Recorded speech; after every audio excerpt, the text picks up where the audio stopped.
Okay, let's get into chapter 20, section 2, part 1, the pressing conflict, as it's titled. And here we're going to get right into the war, talk about some of the causes here, or let's say the cause. And it's really this one event. The textbook points out all this nonsense about hatred and patriotism and nationalism and all this stuff going on, always focused on the people. But it's the leaders, right? It's the world leaders that make these decisions. And what we have happening here is this is the Archduke Franz Ferdinand of the Austro-Hungarian Empire. He is the heir to the throne. His uncle is the king or the emperor. He is next in line. And so he's going to go out and sort of look over his kingdom to be in an area where there's a lot of tension. And this group called the Black Hand, they're going to assassinate him. They'll kill him and his wife. This is on June 28th, right? The Archduke Ferdinand assassinated by the Black Hand. Here we see Gavrilo Princip. This is the sort of the leader, you might say, of this little secret society. They kill the Archduke, and this is going to set off a chain of events, supposedly. And see, here we have the Austria-Hungary, Austro-Hungarian Empire, Austria-Hungary right here. And there's a little city here, Sarajevo. The Archduke is in this area, and this is a very turbulent area, this Balkan peninsula. And this Black Hand group from, Serbia, it is thought, like just some radicals that come over here into the empire, kill him. Anyway, the emperor is going to place an ultimatum on Serbia. Ultimatum, test question, meaning you have a certain amount of time to adhere to these conditions that we're setting forth. And Serbia is not able to do so. I think there's 10 things that Austria-Hungary wants. Serbia can't do all of them, or I think just one of them. But anyway, Austria-Hungary is going to declare war and invade Serbia. So this is what's going on. And once that takes place, well, the Russians, of course, they're a Slavic people. The Serbians are a Slavic people. By the way, the killers have been caught. They've been apprehended, and they're going to be executed for the most part. So there's really no excuse for this invasion other than this king or this emperor wants to expand his territory. Interestingly, that is not part of the conversation, but it's just so obvious, why the historians don't focus on that.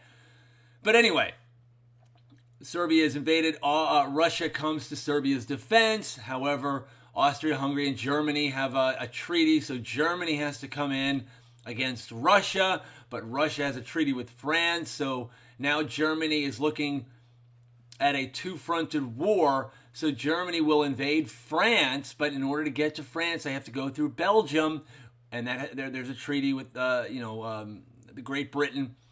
So now Great Britain is in the war. So everybody is plunged into war, on the Western Front, the Eastern Front. And by the way, just another test question, in Russia, when the Germans go into Russia, they're very successful with the leadership of this guy Hindenburg, right? General Hindenburg, a German general, just cutting through Russia like a hot knife through butter.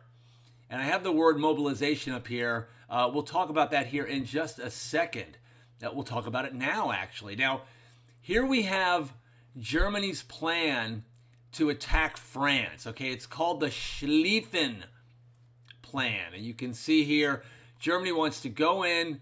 They're going to have to fight on both fronts, but it's going to take Russia a long time to mobilize, right? Mobilization, getting ready for war. So Germany thinks we'll go into France through Belgium. The Schlieffen Plan, named after some general from like 10 years before, who had, thought this might be a problem, France and Russia. So the plan is we'll go into France, we'll sack Paris in 6 weeks. And then we can turn and focus our attention to the Eastern Front, which is to Russia. Because it's going to take Russia a long time to mobilize because it's such a large and vast territory. So that, my friends, is the Schlieffen Plan. Schlieffen, Schlieffen. Schlieffen Plan. And that pretty much takes us into the war. And there's a couple things I want to point out. We saw the war, it started because the Archduke was assassinated. Remember? He was assassinated on June 28th, 1914. Interestingly enough, when the war officially ends, the Versailles Peace Treaty signed on June 28th. Is this a coincidence? Does this mean something? Why would they pick the exact same day?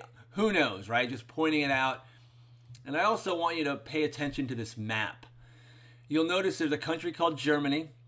Look how it extends up here into the northeast, and we have Russia. There's no Poland on this map because Poland doesn't exist.